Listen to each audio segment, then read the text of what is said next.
Where you from, man? Where's home? I know I'm a Tulsa boy, man. So where's home for you? I'm close. I'm a little bit more north up in SpeakUp. Okay. I moved there when I was in second grade.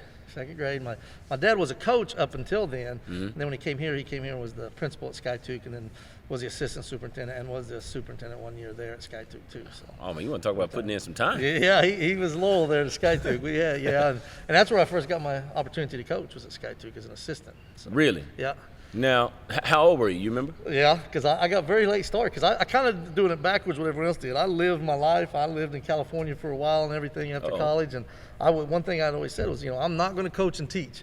I was like, that's not what I'm going to do, but it's just probably too much in my blood, and I loved basketball. So For sure. I just got the bug again when I was probably, I think, 38, 37, I started coaching. And really, I started coaching just a fifth grade team. Me and one of my buddies coached. There was like 8 kids in SpeakUp I was from that all the other coaches said their little fifth grade team was full. They couldn't have any more, and they only had like 7 or 8 anyways. Oh, wow. Me and Vasquez said, we'll take them. So it's kind of like that. It was kind of like that show with the soccer kids that were all bad, and the kids took it, so these kids, it was so much fun. We were kids, first game, we're getting blown out by ridiculous, and then 3 months later, we may have lost that one like 38-6, and then we play this fifth grade team again later, and it was like 21-16.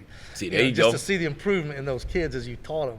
I think that's one thing coaching is more the one-to-one with the kids and the teaching them the game, as far as what everyone thinks X's and O's of coaching. You got to teach them. That's a fact. And I think, and correct me if I'm wrong, at that age, is it easier, or is it more of a challenge to keep it fun?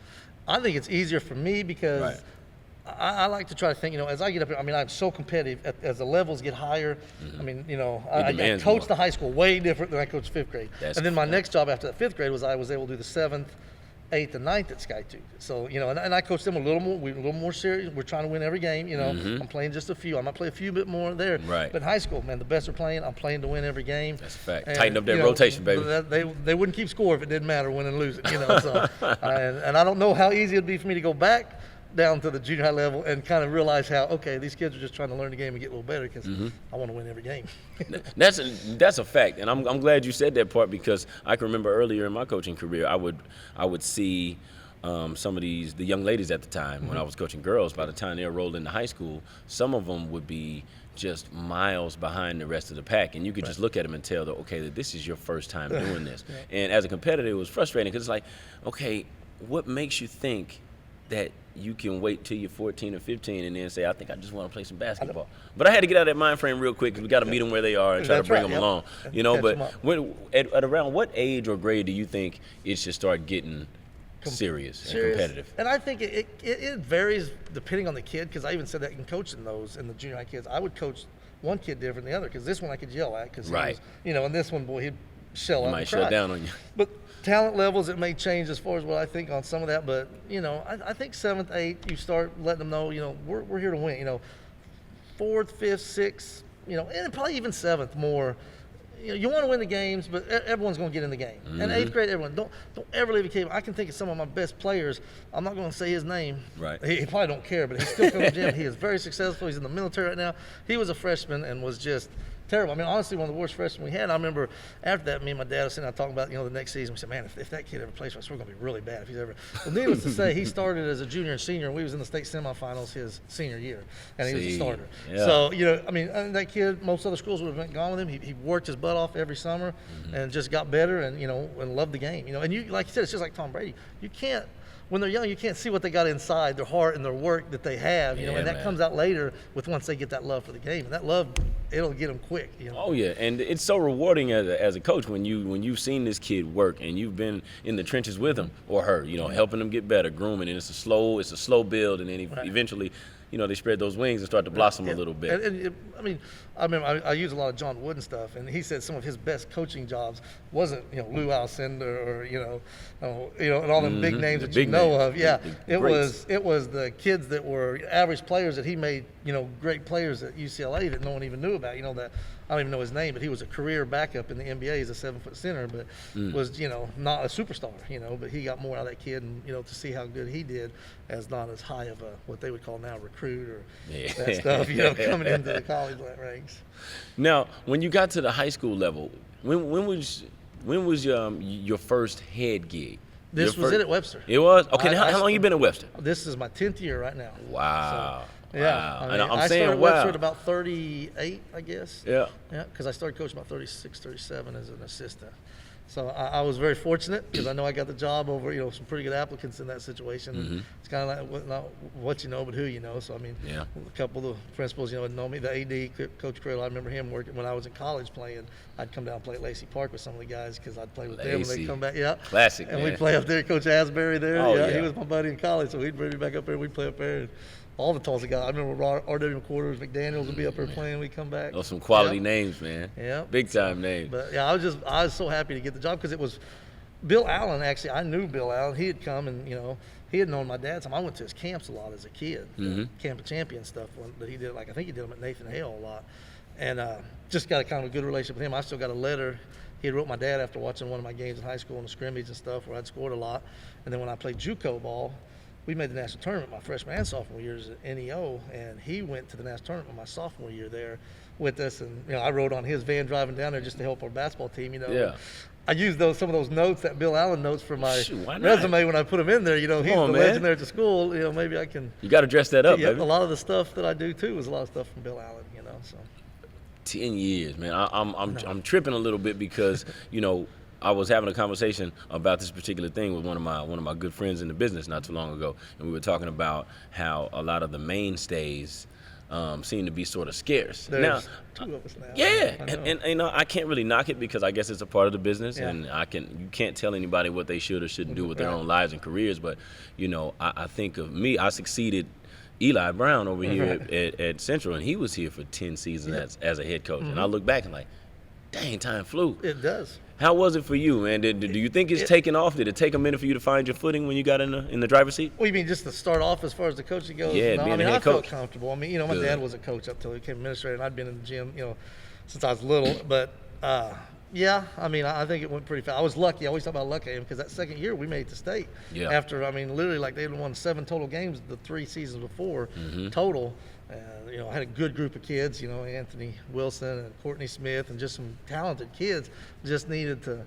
And I remember on my interview when I came into Webster, I didn't say, what's going to make you turn this team around. I never said, I've got this player, we do this. Right. I'm going to coach to my players that I have, So I can't say, I want to be an up-tempo pressure, but, I might have a big kid that, hey, we got to slow it down. We want to do half-court stuff. So I'll coach to my talent in high school because it's not like we can do as colleges do. But those kids listen, and it's more of a relationship you have with the kids. That's what I said in the interview is that I think kids will respond to me more. They've done it since I was even in college and working in camps. I could have kids coming around me and I'd show them stuff about jumping because I used to be a pretty good dunker. Is that as right? Hard as that to believe it. Shake you out. Coach Asbury will tell you some of the dunks I used to do. All right. Coach used to be bouncing. And you look at this and you'll think, man, I can't just do that now, But Coach Asbury is one of the best jumpers I've ever been around. Listen, he's got that frame about him. Like Yes, you can tell he used to get busy. Yeah, but no, I just think it's more with the relationship with the kids, and the kids, do they want to go out there and give you everything every night? Or are they like, man, I ain't listening to this guy. He ain't go, and sometimes you still get that even at that. But the majority of them, the ones that are good, and that, are coachable, as you say, and I've been fortunate I've had some great kids in all 10 years. I can't even list them. I can't think of hardly any kid I wouldn't want to have that I've had. Honestly, I've had some struggles with all of them, but where are you not going to have? That's like a marriage saying you haven't had problems in a marriage. Sure. You're going to have some, kids that are going to challenge you, and that's what makes you a better coach. Makes you a better coach. Let me tell you something. I'm getting pushed more this season as a coach than I ever have. And I can appreciate it. In the moment, it makes you want to. But when in hindsight, it's like, okay, we're going to be better suited after this is done. But let me ask you this, because you mentioned challenges. You've been around a while at Webster, so you've had some up years, and I'm pretty sure by your standards you've had some down years too. What can compare the challenges to a team that may be just not as gifted, not as talented? They just don't have a whole lot versus a team that has all of that. Well, because a lot of people think when you have those teams that have all of that, you have no problems. Right. I disagree. I think just what you're about to say, and I won't say the coach's name, but I talked to him one time, and he said that, man, those superstar teams are way harder to coach than 5 kids that just bust their tail. Because I mean, I always use example all the time. There are teams out there that'll be state champions and won't have anyone that even gets a sniff of college, but it's a team that wins in basketball games. I'd say otherwise, Trey Young and Lindsey Waters would have won state championship every year at Northern North. Never won one. Those were the best players in the state on the same team. Undoubtedly. So you can have the best talent, but teams will beat that. And so that's why I try to tell my guys, if I can get 5 guys that are going to listen and do everything the way they want to. Now, like what I have now, I have an extremely talented team right now. Sure. So they have a lot more freedom than teams have had in the past about, no, you've got to stick to this plan. Because, at any time, Anthony Pritchard, just go score. I can't hold him back and say, man, the offense kicked there. When you go by him, go by him. Same with Isaiah Sanders. Man, there was one more guy open. No, when you're open, Isaiah, shoot the ball. I want my shooters shooting. I always say everyone always says, even at SkyTube when I was coaching my junior high kids, Coach Bowman always has his favorites. And I've heard this from other coaches. It's not favorites. It's not favorites. It's the better play. The better players. That's right. That's because they're better. And I mean, I'm going to play the 5 best that's going to get you to win. Because and another coach I conversated with that was a college coach and assistant and stuff. And he talked about stuff when he was in high school coaching about playing kids and parents and why didn't this kid play? Why do you just play the 5 or 6? Because I don't sub much at Webster. But, because I want to keep my best players on as long as I can, until the game's out of hand for sure. But, the 7, 8, 9 players, parents, if they're involved, are going to be upset if you play them 2 minutes, 10 minutes, or 0 minutes. They're still going to be upset if they're not playing as much as the start because that's the way they feel about it. So why even, just keep it small and then don't try to make them happy because now all you're doing is making your best players. Well, coach doesn't want to win, Yeah. We're up 2 at half, but right before half in the last 2 minutes, he takes the 3 best players out. Now we lose the lead, and you can't do those things. And now you're fighting uphill. Now those guys have come back out and dig out of a hole. So I've learned that in coaching. Especially at a competitive level, our conference and our level, it's I think it's as competitive as anyone. This is what we got to teach those kids. That's what it's about because we have a lot of college players from Tulsa. We do, and you got no nights off on that schedule, man. No, you got to strap it up every night. Like I told you, that first year, I went 3-17 in the regular season that first year. Right. And then came through the playoffs and was 1 game away from state. We played in the area tournament that year when I think we went up 8-19, so we lost the 2 in the playoffs, but we won 5 games in those playoffs. Right. Dang near got the state just because we're playing. Look, this year I think every game we've had has been a top 15 team. And if it wasn't, it was a 6A number 16. There you go. So it's good, and that's the way I want to be. That's how you get better. You don't get better letting them relax and learn how to take off. I want them to know every night they got to come in ready to go to battle. Right, and although we don't like getting our butts kicked, every now and again it'll jumpstart you. Well, I've always said we can't stand prosperity because as soon as we get 6 or 7 wins in a row, our practices start looking a little bit, we're good. Yeah, right. Get a little spank. It always happens. You can just see this year we have lost the exact same games that we lost last year. We lost our first game. Wasn't quite as much as we lost by last year. We won the Bishop Kelly tournament. We followed Bishop Kelly with a conference game at Edison last year and lost it, our only conference loss last year. This year we won the Bishop Kelly, followed it with Rogers. It's the only conference loss we have now. The same time and everything. The first game after BK. They ended up coming back and getting y'all in that one, didn't they? Yeah. Didn't y'all lead by like 15? Yeah, I watched that one. Rogers 100% talented, played great. We literally just started what I've talked all season. The only thing that can hurt this talented team right now is them fighting amongst each other. And that's the worst game we've had where, man, he ain't passing. And we were just barking and yelling the whole time on every timeout and everything. Everyone was upset. Only scored like 50-some points, and we're averaging about 68. And, I'm like, guys, don't give teams game. I'm not saying, we gave Rogers a game. Rogers beat us hands down. You just don't want to implode. We don't want to help them do it. Yeah, and implode and hurt ourselves, bite ourselves. Yeah. I think that's the key point right there because you think about some players in this city, or maybe even throughout the state at any level, that have all this notoriety, well deserved. Yeah. But where they come back to the same level is the fact that they're teenagers. And they do teenage goofy stuff, like fussing amongst each other, like you just said, and getting in their feelings in some very inopportune moments. It's like, guys, have we forgotten what the main thing is? We're trying to win the game. I'm trying to beat this team right out here, right now, so y'all can argue after the game. Man, listen. Okay, so you got a young man, 2 of them, but we're going to start with one of them. Anthony Pritchard. Yes. Senior. Kid can play, and I've watched quite a bit of him, and of course we know physically he's talented, but whenever I watch him play, he doesn't come across to me as a point hustler, somebody who's out trying to get his. He's making the right reads, right plays, utilizing his teammates. Talk about the growth of that kid over the years. Well, I saw him in 7th grade coming on gym. He's West Side boy, went to Clinton all the way through there, West Mabee boy. I remember in 7th grade he came in and we have open gym in the summers. One of his mentors because he's always had some mentors that have been very good to him and helped him out because he's had a situation where he hasn't had places to stay and whatnot, Right. So people at the West maybe that used to be there, I mean, James and Jamar were great, bringing, helping him, and he'll give them a lot of credit. It's the beauty of the inner city, baby. Yep, that's right. I mean, just what these kids are used to, and it's normal, and that's good because they need that, and he's just turned into an unbelievable man. Now, has he challenged me? Yes. David Ward, every good player, they're going to do that, and that's probably making me a better coach. Right. I'm hoping I'm going to take the positive of that because, there's been days I've come home from practice, that kid's just driving me nuts, Yes. But then you go to the game, and the kid's, at the end of the day, he puts his heart into it. He always wants to go hard, and he always wants to win, and it's almost bad. I compare it a lot to, like, they talk about how Michael Jordan sometimes would yell at the players or the other players, and not understand they can't do what you can do in practice. I wish we had players that could challenge you more and stuff like that. So, and he's slowly learning that and knowing, when he gets to the next level, he'll get challenged in practice a little more, and he'll see, it'll be, and his game will get better. That's when my game got better was in college, as everyone's does, plus your body matures a lot more. But no, as a kid, I hope nothing but the best. That kid, he's got a good story, but watched him in junior high. I was like, that kid, he is. He stuck out. He stuck out early. I told people from 7th grade, you're going to see this kid is going to be special. Came in as a freshman. I bet he wasn't 5'6", and he asked me just the other day, "Did you ever think I would be dunking this early?" I said, I was thinking you'd probably never be dunking. Never be dunking. What do you mean early? He was like me. I was very small and skinny in high school. But the only reason was I went all the way through my senior year looking like that. He matured a lot from sophomore and junior year. But no, that's lesson. But he puts the work in. Right. There is not one thing you say is that kid doesn't work hard. He goes, he works, he trains outside of practice. He does a lot, taking care of himself. And I always tell him, guys, that's your selfish time in the summer and stuff. Work hard. The only way you can be a better shooter is to shoot more. The only way you get better to, run fast is to run fast a lot more. Everything. Put yourself to the test outside of what you mandate. Right. Yeah, exactly. Outside of what we tell them in their practices and stuff, he goes above and beyond, and he'll get guys together and work, and go.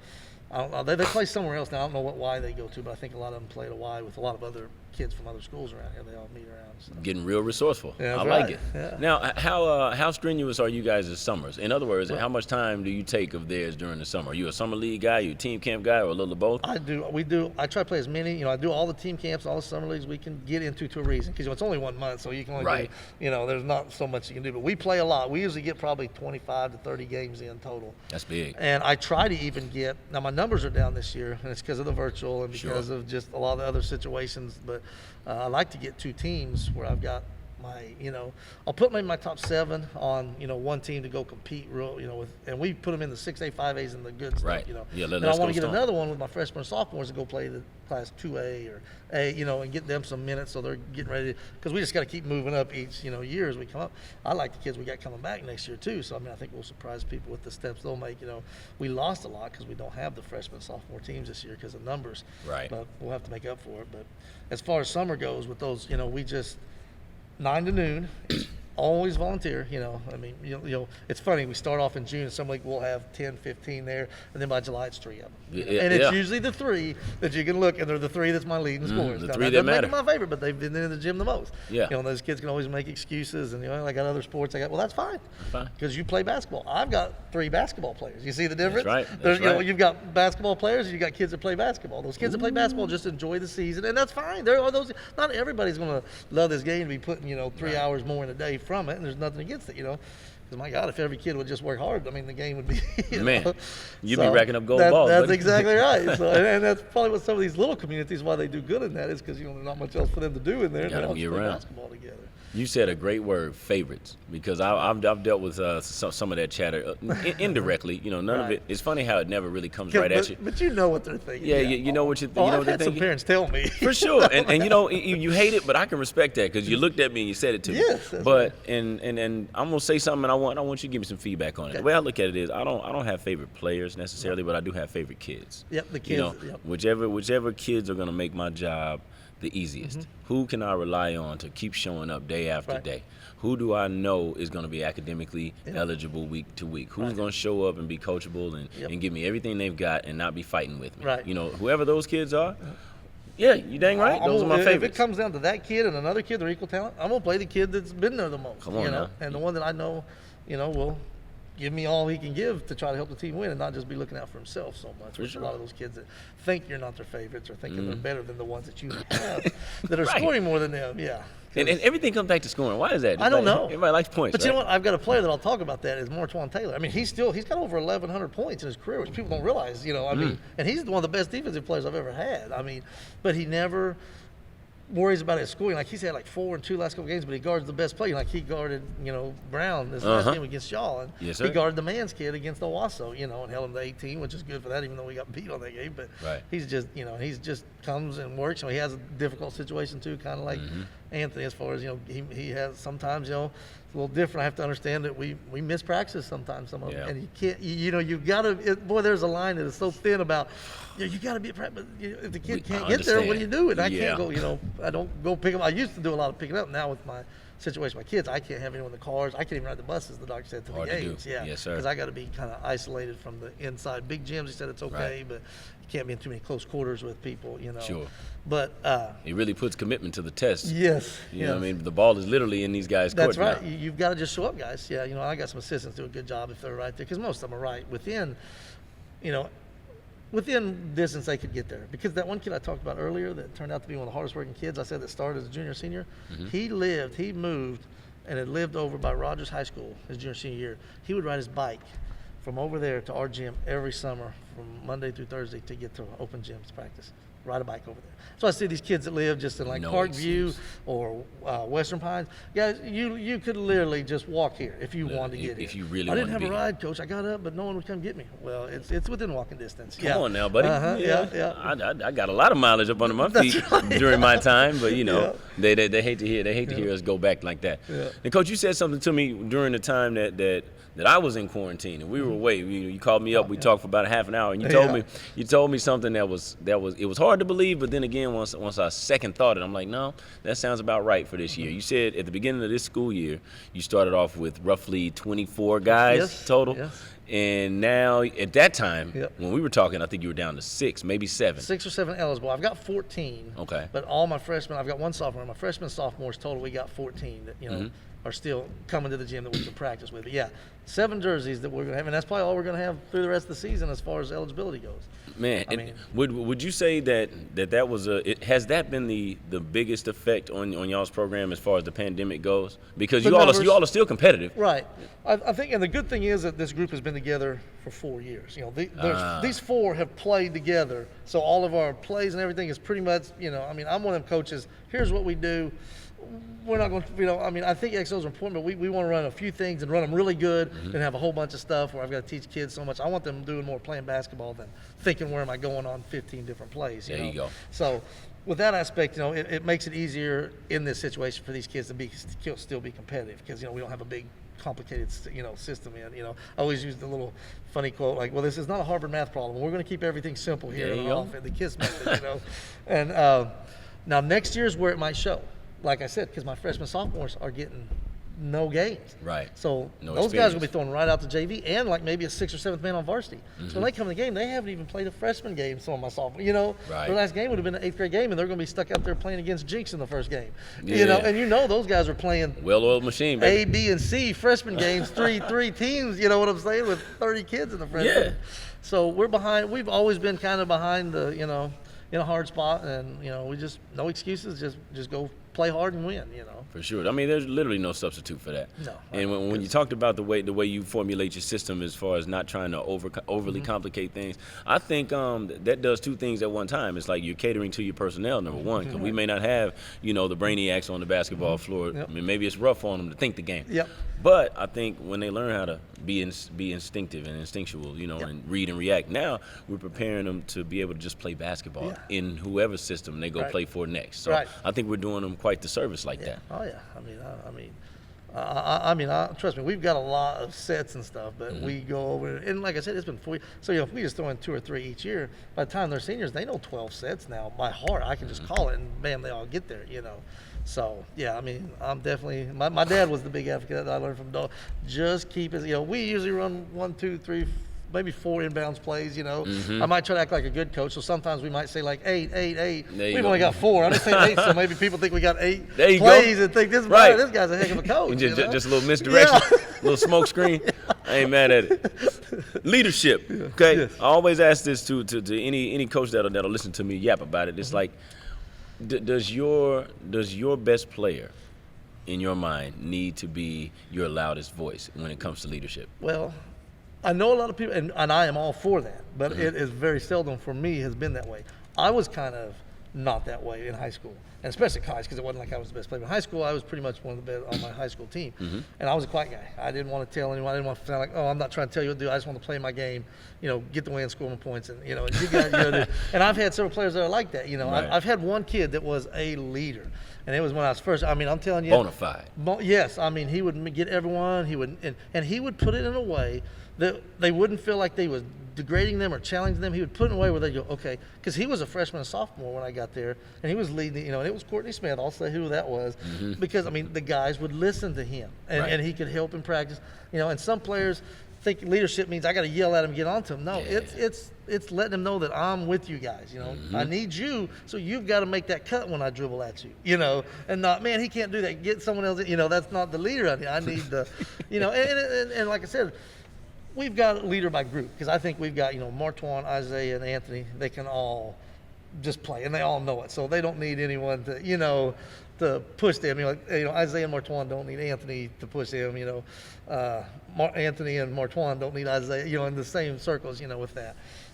You know, and I think your best teams come from your role players, and they think that it's such a downgrade. Your 4 and your 5 or your 6 are your most important players. I think everyone's got 3 good ones. You know, 2 to 3 good ones. If you're a great 4A, 5A, or 6A team.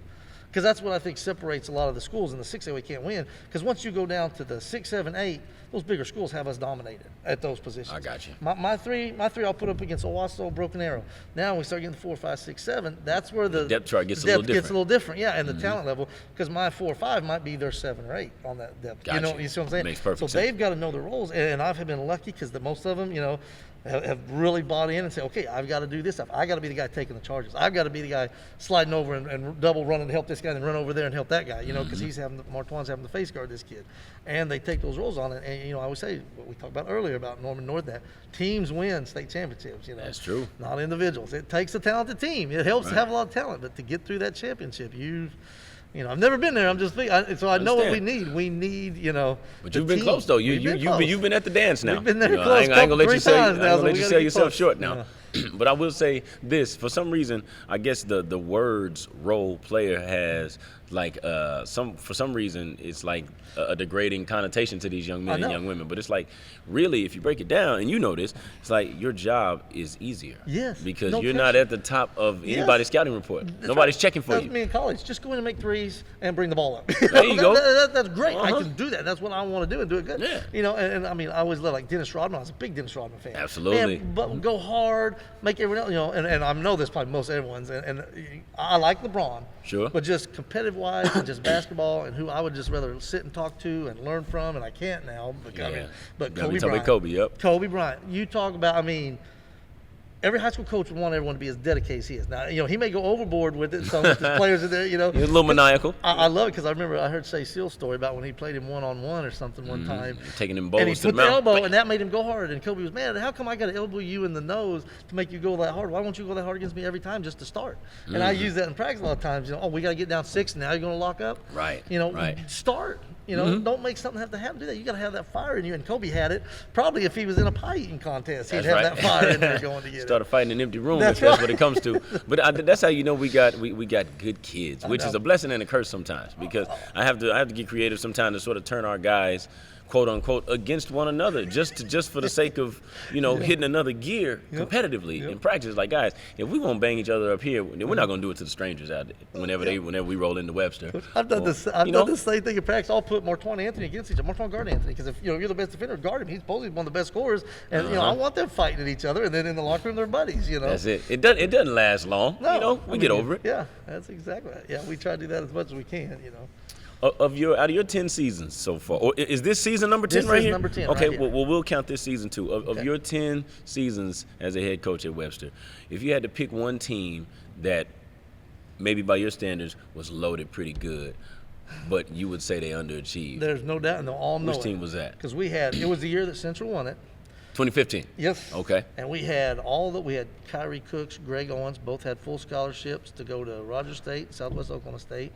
Shane Davis, Rico Anderson got partial scholarships to Oklahoma Wesleyan, and David Ward was the freshman on that team, or maybe it was a freshman year. And I mean, as a freshman, he was a man, Right. and he went full scholarship to Arkansas Fort Smith. So you got 5 college players on there. And we had a great record, but it was one of them situations where, we was in the regional finals with Central at Catoosa, and I've heard a lot of people say that was one of the best games because I think the score was like 81-80 or something, and it was an overtime game. Cam hit a 3 at the buzzer to tie it, and then Elijah picked up a loose ball and chunked it in with like 1 second left to win it in overtime. I mean, it's funny, you remember these losses? Yeah. I can still see it because Kyrie was at the line. We're up 3. He's at the line with like 2 seconds left. If he makes his free throw, they're out of timeouts. We won the game. We're regional champs. Central has to go through the losers bracket and see, because they went straight through all the winners once they beat us. They went through, The loser bracket is a long road. road. It's a long road, and we've had to do it a lot. 1 year we didn't. 2 years we've went through the losers bracket. But that team was so good, and a lot of the situation was, the state finals that year ended up being Central and McLean, and we was in all 3 in the same area. And we was Central's toughest game, so there was 3 state tournament teams in the same area.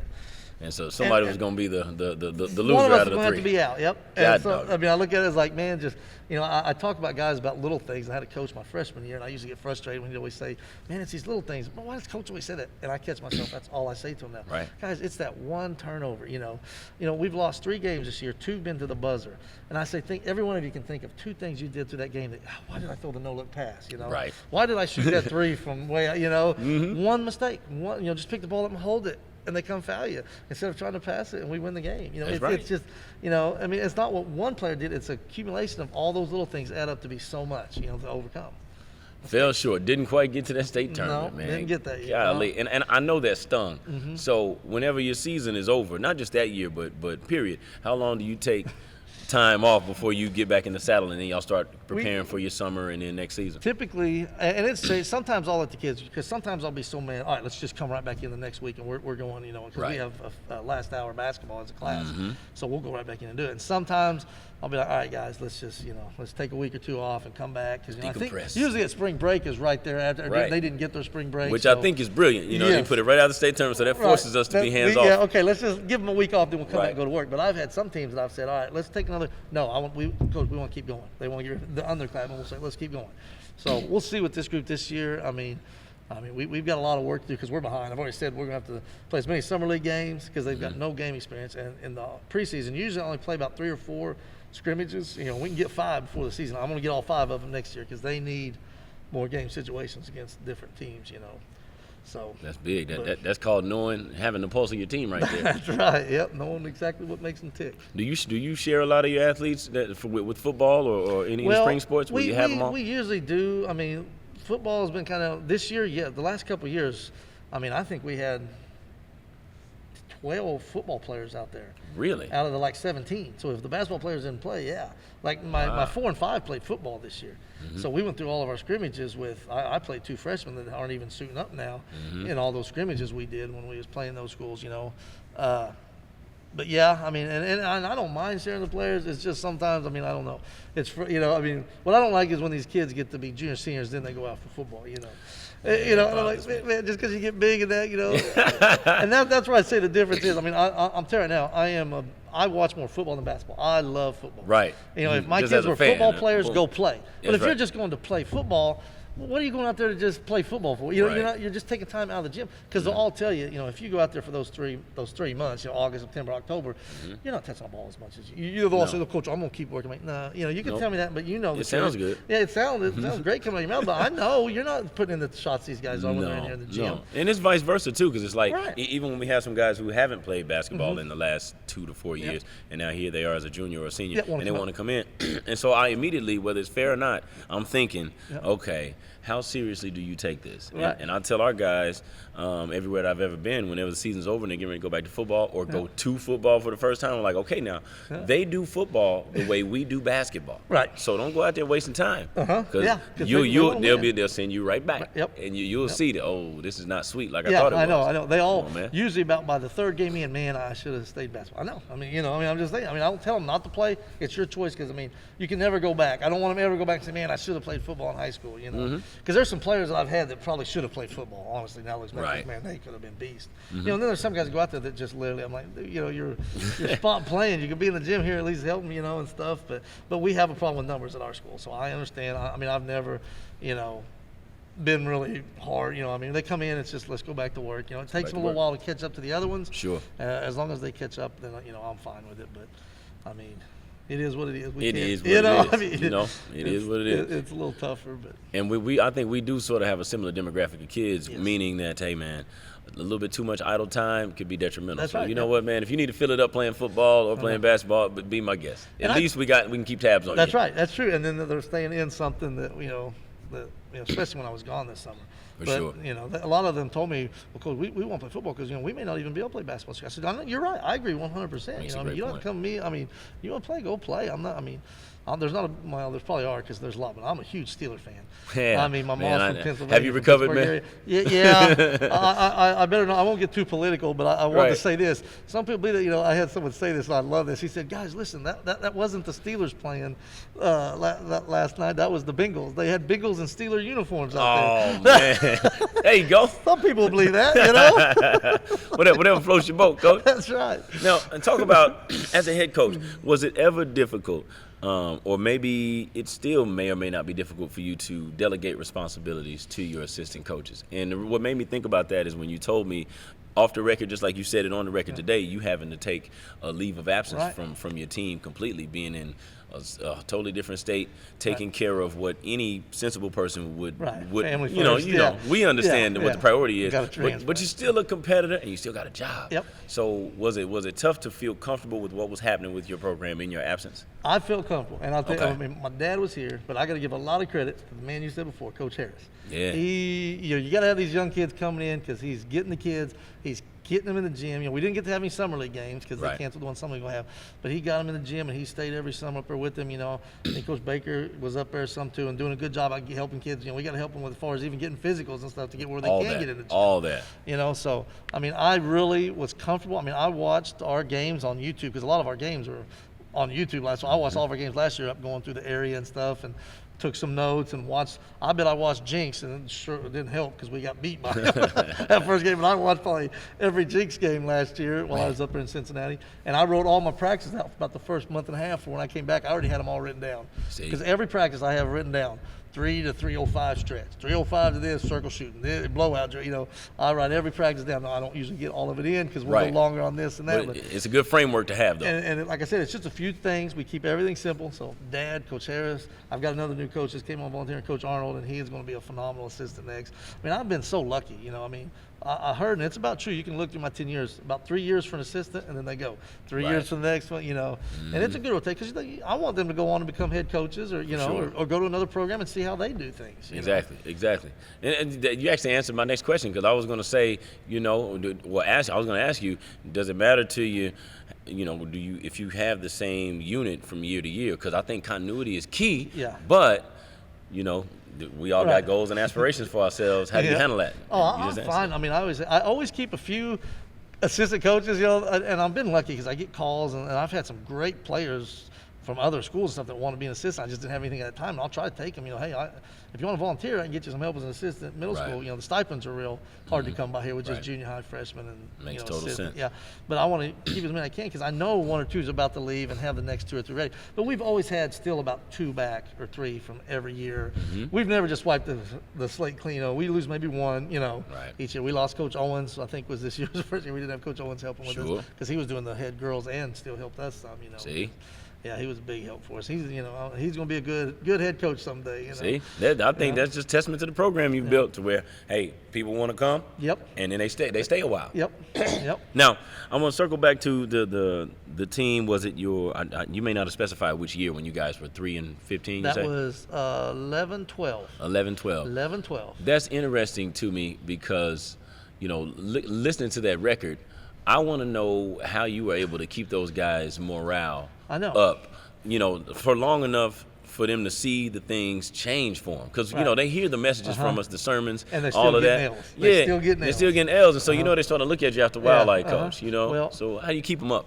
It's the example I used when it was the 5th grade team when we went from getting beat like 38-6 to 24-21. Mm-hmm. There was a game, East Central had the Porter kid, and I think they were state champs or runner-up that year. Yeah, runner-up. And we had the ball down 2 with like 30 seconds left at our place against them and almost beat them during the regular season. We still lost, but by the end of the season, our games were so competitive. And, we was playing everybody close, and we just winning is something that you got to believe and go out and do. That's it. If you didn't think you're better than them going out, that's a good part of the battle. But if your kids go in thinking they can't win, that's why I don't want to compare, but I want people to look at Webster and think, we're probably going to lose to them. If I can get the other team thinking that just a little bit, we got a little bit ahead of them. I want to get a program where people look at, man, we're playing Webster, they're probably going to beat us. And that's what I want in their minds. Right. And now let's go out and do it. Mental, baby. And it took a while to get that little turnaround on that because before, all this Webster. I won't say the coach, but I remember hearing one, I don't even know why we play this school. I heard them in a hospitality room saying, I was going, okay. I'm going to remember that. Yeah, that's right. We've got them a few times. Yeah, now you see why you get to play us. That's it took a while, but it is tough. I remember being in the locker room saying, guys, just keep your heads up, guys. Trust me. When we get the playoffs, I said, these teams are not going, East Central's number 2 in the state at the time. Booker T, which I say Seals, I owe him, man, I can't tell how much I thank him because my first year there, we're playing at our place, and we're down 41-7 in the first quarter. And he pulls everybody out. He could have put 100. He still beat us 94-45, I think, because you can't tell your backup's not the score. But, right. Come on, the game just started for them. Yeah. And I've never want to coach the back. One thing I said, guys, is I want us to get where you can ask these kids questions. I want teams to have to play their starters all the way through the fourth quarter for us, and that's what we got to work for by the end. I don't want them subbing out by halftime. I don't want that no more, and that's what we tried to build that first year. Just be competitive throughout there. Then the wins will come, and we get teams, we get the playoffs, a little smaller schools. They're not playing, and Memorial was loaded back then too, God. I mean, there was just about 3 or 4 teams. Central with Reve Norton and Bates and them. I mean, they was just tough, man. Tough nights in the green country, man. You got to eat your Wheaties, man. I was just had to say, okay, but I never got down, never let the guys think I was like, man, we're terrible. Guys, we're getting better. And then, that next year we came out and, it was almost 1 year to the day of Booker T beating us by 50 that we beat them on their court. It wasn't even a full year that we beat them on their court that opened up their new gym. So see, that's a big thing. Big win in our program, yeah. That lets you know, okay, we're covering ground here. Yep. How hard are you to deal with after a loss? Or maybe I should ask your wife. I'm better now. Better now? The years go on. Right. Not to get comfortable. They eat me up. I don't sleep as well, especially. I still don't know what's better, a blowout or a buzzer beater, because like I said, we've had 2 buzzer beaters this year, and my gosh, they just kill me. I go back to the next practice. I don't want to watch the film. No. I really don't want anyone talking to me. I mean, I'm nice. I'm not going to be, man, get away from me, but I don't know. I feel like I did something in practice not to get them prepared for that situation when we messed up. I always tell my players about taking responsibility. Believe me, I put a lot on myself and the coaches. Constantly trying to make it our fault. That's right. what we do. Yep, that's right. And I want to try to think, okay, how am I going to fix this in practice? And change up a practice schedule that day, getting ready for the next game. So I mean, and I didn't have early. I didn't have those situations like you said that first year where I would every loss was just, and I didn't want to become normal. So that next year we really did a lot of summer leagues, and I didn't put them in easy stuff. But we didn't play the tough teams. It's because that next year after we had that 3-17 to the regular season, we played some summer league games that we knew some games we could win because we had a lot of players back from that team. We had almost all of them, but one, Jaquie Moore, was a good senior that played a lot for us.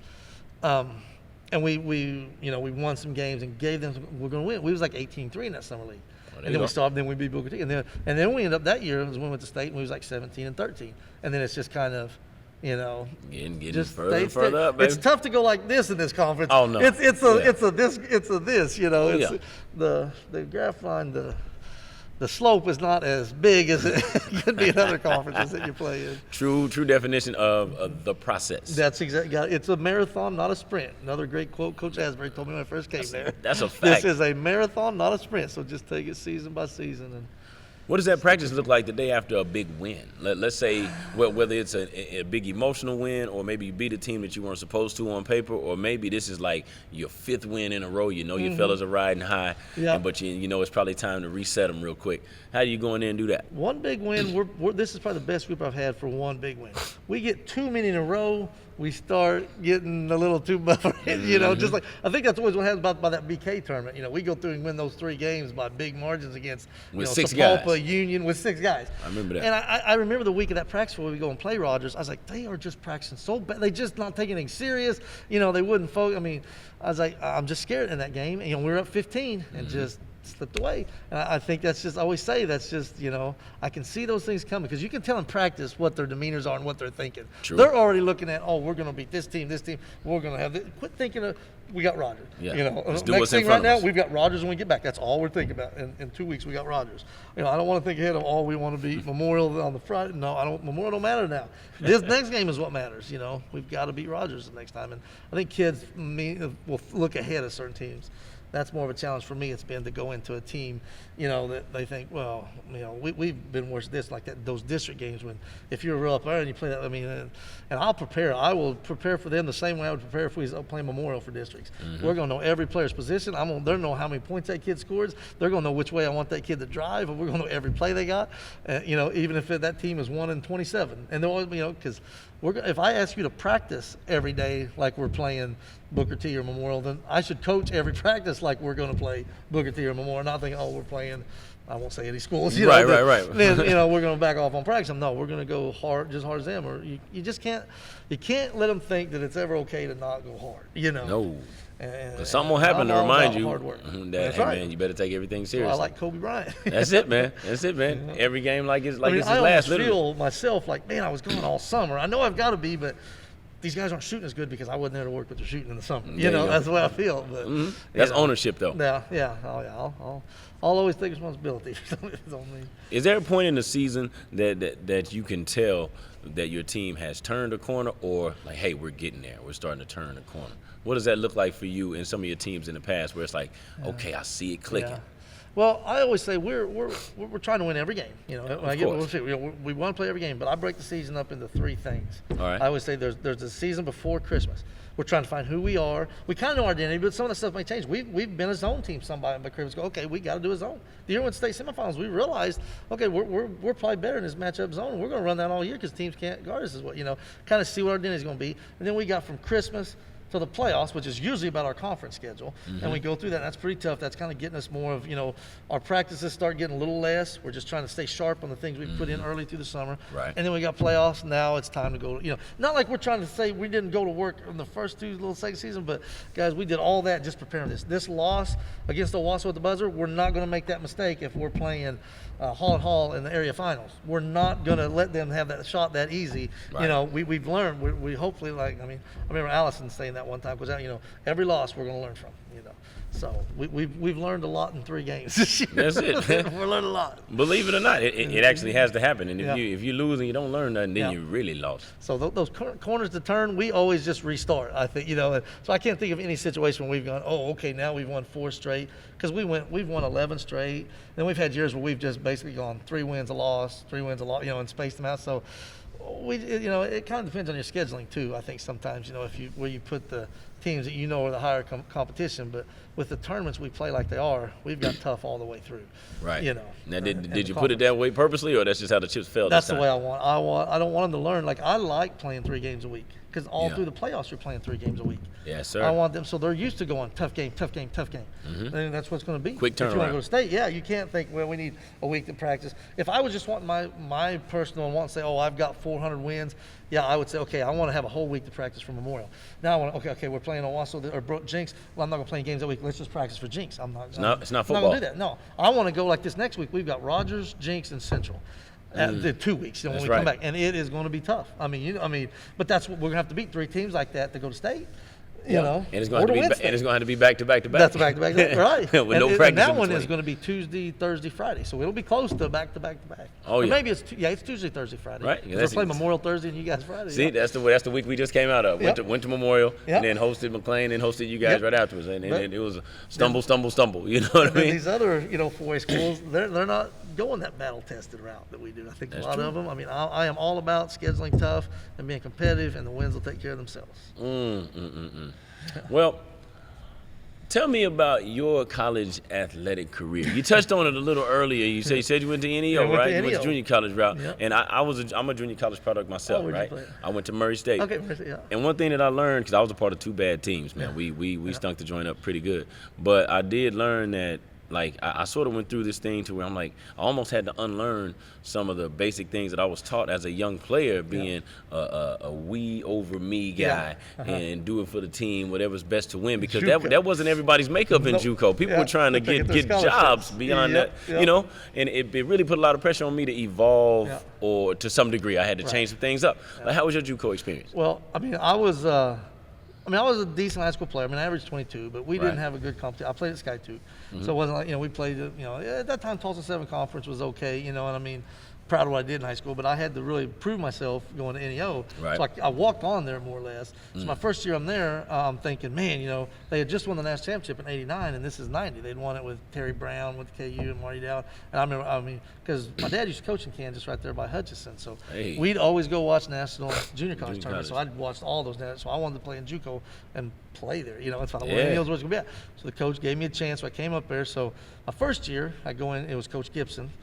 He left there and went coach D1 at Toledo, and he said, called me in the office, because you get there, there's usually about 25 or 26 kids trying out for that team. In the beginning. Yeah, and he said, I'm gonna tell you the truth, because I said, Coach, if I'm not gonna help or anything, just tell me and I'll quit. I'll go and just be a student. He said, I've never had a kid come in and ask me to quit or to cut him or something. He said, have I asked you not to show up? I said, no. He said, then keep showing up. So I kept working and playing. The numbers get down. He said, he gave me some advice. He said, I'm going to take you to our first scrimmage. Once I take you, your clock starts 4 years for 5, he said. But he said, because they had a lot of sophomores that year. They had a real good group come back. He said, I'll let you keep practicing, and if you don't go to scrimmage, you can kind of like redshirt this year and then come back next year with these other guys. I said, let's do that. So I still got to practice with them all the time. My game got so much better because every one of those guys went D1. Every one of them. Even the year after that when I came back for I played 2 years there, but I redshirted the first year. My next year there, I got a full scholarship. We went to the national went to the national junior college tournament. I started like 3 games, but we all every night there was a different starting lineup. But our leading score was like 14, and there was like a bunch with 8. I had like 4, but I was a 3-point shooter. Some games I might come in and have like 10 points, and the next 2 games wouldn't have a point. Right. So just kind of learned to be a role player in that, like specializing. That. Yep. And then went to Oklahoma Wesleyan after that. Played 3 years. I think it was 92, 93, 93, 94, 94, 95. Great time. Had Coach Kent there. Unfortunately, he passed away about 2 years ago. I went and saw him in the hospital right before he had passed away. And he was a good coach for us. We had good teams there. He'd always bring in a lot of JUCO players. So man. That's where I met Coach Asbury, because he came from Murray State too, I believe. Yeah, he played there, I think, first. So they're coming in as grown men. Yep. And I got more of a playing against all those D1 players and going to the NAI. I was able to be a little more where I would score 14 or 15 in the college rank. And so I got to play a lot. And worked in summer camps. What I think really helped my game was I used to work always at ORU and OSU in the summer camps. And that both times was when like Bill Self was there. So a lot of stuff I do is stuff that I would work at camps with him with and learn. And Eddie Sutton, and those guys. So those summer camps that I would work in as a college player really helped me a lot too in my game. It sounds to me like you knew what you wanted to do for a living fairly early. Even though I said I was never going to coach or teach. I know, it was just in there. But I just love basketball. I love playing. I mean, for sure. I was outside shooting. We had a little neighborhood, and there's about 5 of the kids. There's 3 streets there in Skytook, and we had at one time there was 3 starters right in those 3 streets there. We would get home from school. We was either baseball, football, or basketball. That's all we do is play out there because we didn't have phones back then. Oh, no. There was no internet. Nope. We just go home. We play sports all day, and then go home, and go to bed. School, we play sports, go to bed. And now the kids have so Every much day. more. Oh yeah. And I also think that's maybe why the shooting just doesn't seem as good as it used to, like in our younger years. Because the key to the shooting line, there's so much more taking kids away from the gym. Right. They got a lot at their disposal. A lot that, not saying I wouldn't be just like them and probably be doing the same stuff. And when you look at it through that lens, it's kind of hard to be that hard on them Yeah, about it. exactly. That discipline on it and saying, oh, this is, because I'm sure they get tired of that. Man, in my day, we didn't have all that. Yeah. And I do say that, but I probably shouldn't. But you know what, though? As much as I got tired of hearing it, and now I catch myself doing it, same thing's going to happen to them. They're going to say the same thing to their kids. When there's going to be something else, technology that they didn't have. When they come of age. That's right.